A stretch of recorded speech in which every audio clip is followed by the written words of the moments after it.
Basically strategy का 4 leg है मतलब। तो एक है 917 को आपको निफ्टी के कॉल सेल करने हैं, प्राइस क्लोज टू 15 रुपीज़। उसका एसएल लगाना है 45 रुपीज़ का। मतलब निफ्टी पे जो भी मतलब ऑप्शन चेन ओपन करनी है, मतलब बाकी कुछ देखने की जरूरत नहीं है। ओनली फॉर निफ्टी का कॉल की प्राइस जो भी 15 की चल रही हो, क्लोज टू 15, कॉल और पुट दोनों सेल कर देने हैं।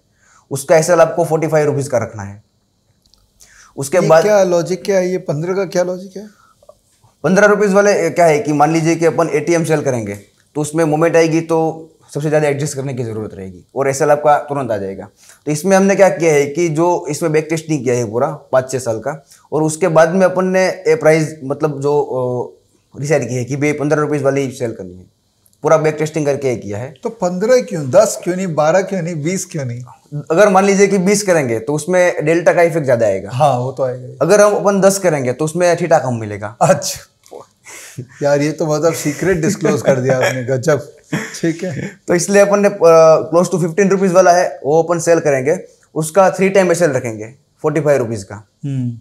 उसके बाद में ये जो स्ट्रेटेजी मतलब पेयर ट्रेडिंग है, बैंक निफ्टी और निफ्टी दोनों एक साथ में करना है। उसके बाद में 9-18 को अपन को सेल करना है बैंक निफ्टी का। उसकी प्राइस जो क्लोज टू 30 रुपीज़ है वो कॉल और पुट दोनों सेल करने हैं। उसका एसएल रखना है 90 रुपीज़ का।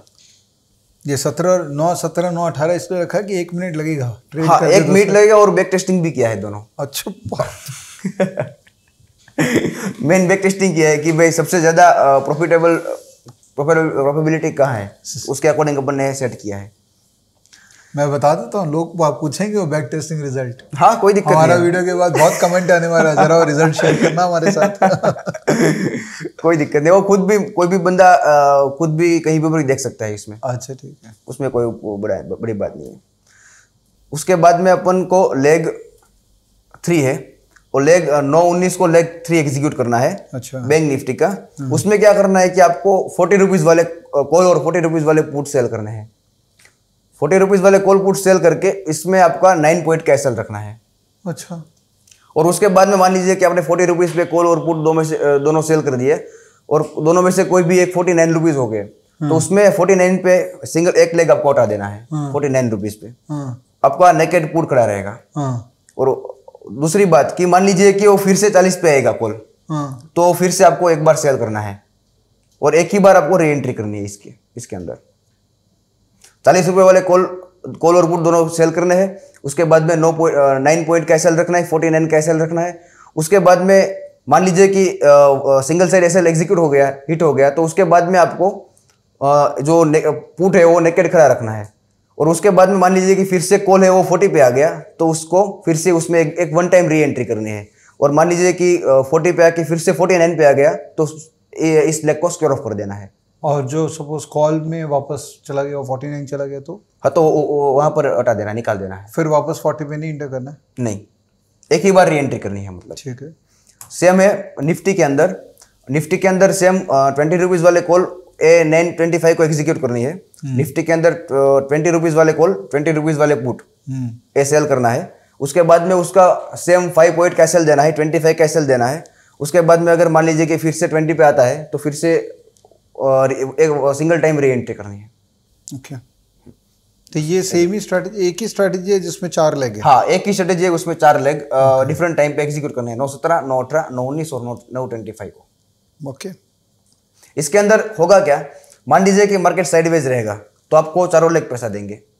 मान लीजिए कि मार्केट वन डायरेक्शन में चला गया, तो जो आपका कॉल का है, मान लीजिए कि ऊपर चला गया, तो कॉल का आपका जो दो लेग वो निकल जाएंगे 49 पे, तो पुट आपको पैसा देगा क्योंकि पुट भी आपका क्लोज टू 80 ही है।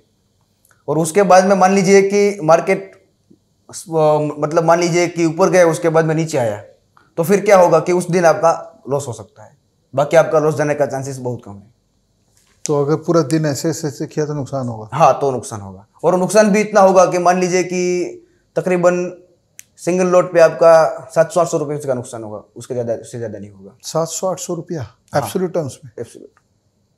ओके, बट आपका जो स्टॉप लॉस है, हाँ, वो तो जैसे बैंक निफ्टी के अंदर में स्टॉप लॉस कितना था? 90 पॉइंट का था। हाँ, तो 90 पॉइंट का स्टॉप लॉस 90 पॉइंट का नहीं है ना। स्टॉप लॉस है हमारा 30 में एंट्री किए, 90 का 60 पॉइंट का स्टॉप लॉस है। मतलब 90 रुपए का। 90 रुपए लगेगा ना, स्टॉप लॉस 90 है तो। हाँ 90 रुपए। 90 इंटू 25। नहीं, 30 रुपए का, 30 रुपए पे आपको सेल करना है और 90 रुपए पे निकल जाना है। 60 पॉइंट का सेल है। अच्छा अच्छा अच्छा, 30 में सेल करना है, 90 में निकलना है। हाँ, बरोबर है। 60 तो point 60 का का SL एसएल हो गया, तो 25 इंटू 60, 25 का लॉट साइज है ना बैंक हाँ। निफ्टी। 25 इंटू 60 तो ये तो 600-700। दूसरा लेगा बैंक पैसा निफ्टी दे का लॉट देगा। साइज क्या है? 15। 15 भूल 15 गया का है। मैं करता ही नहीं। मैं निफ्टी बैंक निफ्टी करता ही नहीं, मुझे याद ही नहीं है क्या है। देखिए ये प्रूफ है कि मैं नहीं करता हूँ निफ्टी बैंक निफ्टी में ट्रेड।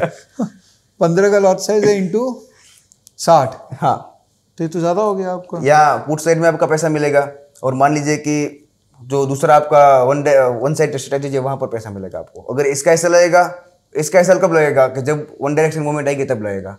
करेक्ट। हाँ, तो और वन डायरेक्शन मूवमेंट आएगी तो जो वहां पर आपका पुट नेकेड होगा तो वो आपको पैसा देगा। तो आपका एक्सपीरियंस से मैक्सिमम कितना रुपया लगा हुआ है इसमें आपके? बस तकरीबन मैक्स टू मैक्स 1000 रुपए लगेंगे, उससे ज्यादा नहीं लगेंगे पर लॉट। पर lot.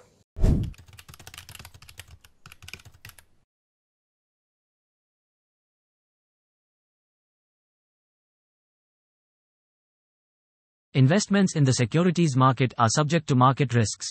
Read all the related documents carefully before investing.